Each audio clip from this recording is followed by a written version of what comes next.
పెళ్ళైనా పండగైనా వేడుక ఏదైనా పట్టుచీరల ప్రత్యేక వేదిక వారాహి సిల్క్స్.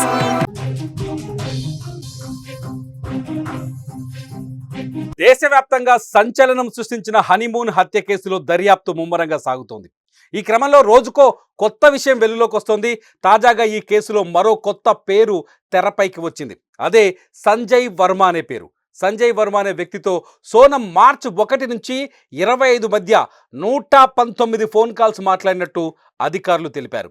ప్రస్తుతం అతడి ఫోన్ స్విచ్ ఆఫ్ వస్తుండడంతో రాజా రఘువంశీ హత్య కేసులో అతడి ప్రమేయం ఏమైనా ఉందా అనే అనుమానాలు కలుగుతున్నాయి. పోలీసుల కోణంలో దర్యాప్తు చేస్తున్నారు. ఇంతకీ సంజయ్ వర్మ ఎవరు? అతనికి సోనంకు ఉన్న సంబంధం ఏమిటి? అతనికి పదే పదే ఎందుకు కాల్స్ చేసింది సోనం? రఘువంశీ కేసులో సంజయ్ వర్మ పాత్ర ఉందా? ఇదిగో ఇప్పుడు ఇదే పోలీసులకు అంతు చిక్కని ప్రశ్నగా మిగిలింది. ఇకపోతే ఈ కేసులో సోనం తల్లిదండ్రులు, కుటుంబ సభ్యులకు నార్కో టెస్టులు చేయాలని ఇటీవల మృతుడి సహోదరుడు పోలీసులను కోరాడు. ముందుగా తన సోదరుడిని హత్య చేసిన వారు కిరాయి గుండాలని చెప్పినప్పటికీ తర్వాత దర్యాప్తులో వారు సోనం ప్రియుడి స్నేహితులని తెలిసిందని అన్నాడు. అదేవిధంగా ఈ ఘటనలో మరింత మంది ప్రమేయం ఉండొచ్చని అనుమానం వ్యక్తం చేశాడు. ఈ కేసులో మరిన్ని విషయాలు తెలుసుకోవాలంటే సోనం తల్లిదండ్రులు, ఇతర కుటుంబ సభ్యులకు నార్కో అనాలిసిస్ టెస్టులు చేయాలని డిమాండ్ చేశాడు. దీంతో ఈ కేసులో నిందితులకు ఇంకెవరైనా సహకరించి ఉంటారా అనే కోణంలోనూ పోలీసులు దర్యాప్తు చేస్తున్నారు. మరోపక్క ఈ కేసులో ప్రధాన నిందితురాలు సోనం సహా మిగతా నలుగురిని పోలీసులు సొహరాలోని ఈస్ట్ కాశీ హిల్స్ ప్రాంతానికి తీసుకువెళ్లి నేరం జరిగిన విధానాన్ని రీకన్స్ట్రక్షన్ చేశారు. సొహరాలోని ఒక నిర్మానుష్య ప్రాంతంలో ఉన్న వాహన పార్కింగ్ ప్రదేశంతో పాటు జలపాతం ఉన్న ఎత్తైన లోయ వద్దకు కూడా నిందితులను తీసుకెళ్లారు. రఘువంశీపై నిందితులు దాడి చేయగానే సోనం అక్కడి నుంచి పారిపోయిందని, అతడు చనిపోయిన తర్వాత మళ్ళీ ఘటనా స్థలానికి వచ్చి మృతదేహాన్ని జలపాతం వద్ద పడేయడానికి సహకరించిందని అధికారులు తెలిపారు. ఈ కేసును ఆర్థిక కోణంలోనూ సిట్ విచారిస్తోంది. పెళ్లైన కొన్ని రోజులకే భర్త రాజా రఘువంశీపై సోనం ఎందుకంత ద్వేషం పెంచుకొని హత్య చేసిందనే విషయాలపై దృష్టి పెట్టినట్లు అధికారులు పేర్కొన్నారు. మొత్తానికి హనీమూన్ మర్డర్ కేసులో కీలక ట్విస్టులతో క్రైమ్ థ్రిల్లర్ని తలపిస్తోంది ఈ స్టోరీ. సంజయ్ అనే వ్యక్తి ఎవరు అనేది ఇప్పుడు పోలీసుల ముందున్న అతిపెద్ద ప్రశ్నగా మారుతోంది. ప్రస్తుతానికి సంజయ్ ఫోన్ స్విచ్ ఆఫ్ చేసినట్టుగా కనిపిస్తోంది. సంజయ్ ఎక్కడున్నారు? ఎవరి సంజయ్? మార్చ్ 1 నుంచి మే 1 నుంచి 25వ తారీఖు వరకు సంజయ్కి ఎందుకు వరుసగా ఫోన్ కాల్స్ చేసింది? ఈ 119 సార్లు ఫోన్ చేయాల్సిన అవసరం ఎందుకు వచ్చింది అనేది ఇప్పుడు అతిపెద్ద ప్రశ్నగా మారుతోంది. ఖచ్చితంగా మార్చి 1వ తేదీ నుంచి 25వ తేదీ వరకు సోనం సంజయ్కి ఫోన్ చేసినట్టుగా తేలుతోంది.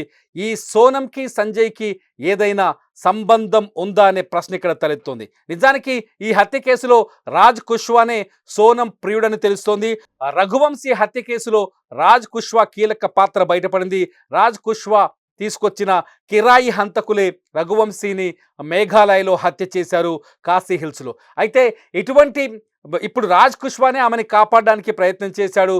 కిడ్నాప్ డ్రామా క్రియేట్ చేసి ఉత్తరప్రదేశ్ పోలీసులకు లొంగిపోయేలా సోనంకి సహాయం అందించాడు. అయినప్పటికీ ఇప్పుడు కొత్తగా సంజయ్ పేరు తెరపైకి రావడం, సంజయ్కి సోనంకి ఏదైనా సంబంధం ఉందా అనే చర్చ కూడా తెరపైకి రావడంతో ఒక్కసారిగా ఇన్వెస్టిగేషన్లో డైమెన్షన్స్ మారిపోయాయి. సోనం సంజయ్తో కూడా సంబంధం పెట్టుకుందా, లేకపోతే సంజయ్ సోనంకి రెండవ ప్రియుడా అనేది ఇక్కడ ఆసక్తికరంగా మారుతుంది. ఎందుకంటే భర్తని పెళ్లి చేసుకున్న 11వ రోజునే అత్యంత దారుణంగా కత్తితో పొడిచి చంపించిన సోనం అంతకుముందు పలువురితో స్నేహం ఉన్నట్టుగా అనుమానించాల్సి వస్తుందని రఘువంశీ కుటుంబ సభ్యులు చెప్తున్నారు. మరోవైపు సోనం ఈ హత్య చేయడం వెనుక ఆమె తల్లిదండ్రుల పాత్ర కూడా ఉందని రఘువంశీ కుటుంబ సభ్యులు చెప్తున్నారు. రఘువంశీ తల్లిదండ్రులు, సోదరుడు ఆరోపిస్తున్నారు. రాజా రఘువంశీని ఒక ప్లాన్ ప్రకారం హత్య చేసిందని సోనం. ఈ హత్యలో సోనం కుటుంబ సభ్యులు, తల్లిదండ్రుల పాత్ర ఉందని వాళ్ళు బలంగా విశ్వసిస్తున్నారు. మరోవైపు రఘువంశీ తండ్రి అశోక్ రఘువంశీ కూడా మరికొన్ని కీలకమైన ఆరోపణలు చేశారు. నిన్న ఆయన రఘువంశీ హత్య వెనుక క్షుద్ర పూజలు, నరబలి కూడా ఉందని వాళ్ళు చెప్తున్నారు. నరబలి చేయడం కోసమే సోనంకి పెళ్లి చేశారని, ప్లాన్ ప్రకారమే సోనం రఘువంశీని మేఘాలయకు తీసుకెళ్లి అక్కడ చేతబడులు చేయించి ఆ తర్వాత నర్రబలి ఇచ్చిందని కూడా రఘువంశీ తండ్రి అశోక్ రఘువంశీ, రాజా రఘువంశీ తండ్రి అశోక్ రఘువంశీ చెప్తున్నారు. రాజా రఘువంశీ నిజానికి ఒక పెళ్లి వీడియో మనం స్క్రీన్ పైన చూస్తున్నాం.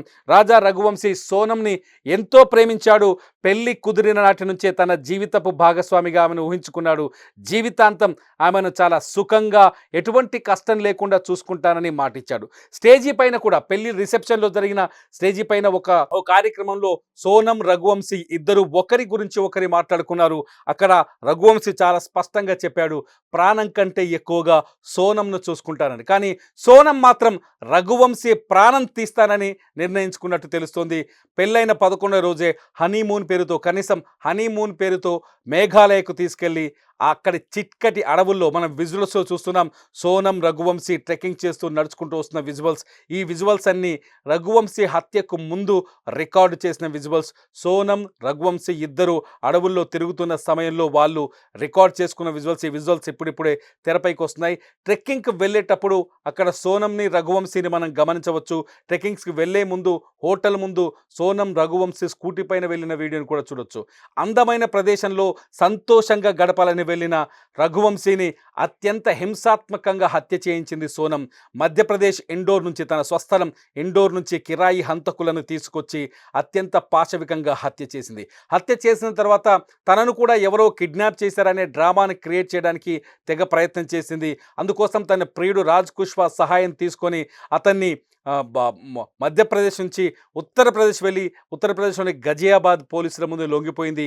గజియాబాద్ పోలీసులకి తనను కిడ్నాప్ చేశారంటూ ఫిర్యాదు చేసే ప్రయత్నం చేసింది. ఈ ప్రయత్నంలోనే అడ్డంగా దొరికిపోయింది సోనం. సోనం చేసిన ఈ తప్పులు ఇప్పుడు మిగతా వాళ్ళని కూడా ఆలోచింపజేస్తున్నాయి. సోనం లాంటి మహిళని ఉరితీయాలనే కామెంట్స్ మా వీడియోస్ కింద కనిపిస్తున్నాయి. సోనం చేసిన ఈ ద్రోహాన్ని మగజాతి క్షమించదని చెప్తున్నారు మరికొంతమంది. నిజంగా అమాయకుడైన రఘువంశీని చంపడానికి సోనంకి చేతులు ఎలా వచ్చాయని ప్రతి ఒక్కరూ బాధని వ్యక్తం చేస్తున్నారు. ఇవాల్టికి కూడా దేశవ్యాప్తంగా సోనం కేసును చర్చిస్తున్నారంటే సోనం ఎంత దారుణమైన హత్యకు పాల్పడిందో మీరు ఆలోచించవచ్చు. సోనం చేసిన పనికి ఆమెకి ఎటువంటి శిక్ష విధిస్తే సరిపోతుంది. సోనంని ఉరి తీయాలని మరికొందరు, యావజ్జీవ శిక్ష వేయాలని మరికొందరు చెప్తున్నారు. మీరేమనుకుంటున్నారు? సోనంకి ఎటువంటి శిక్ష పడాలి?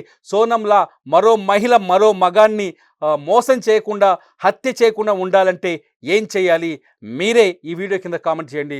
చూస్తూనే ఉండండి లైవ్ అప్డేట్స్ కోసం Suman TV live and Suman TV digital live.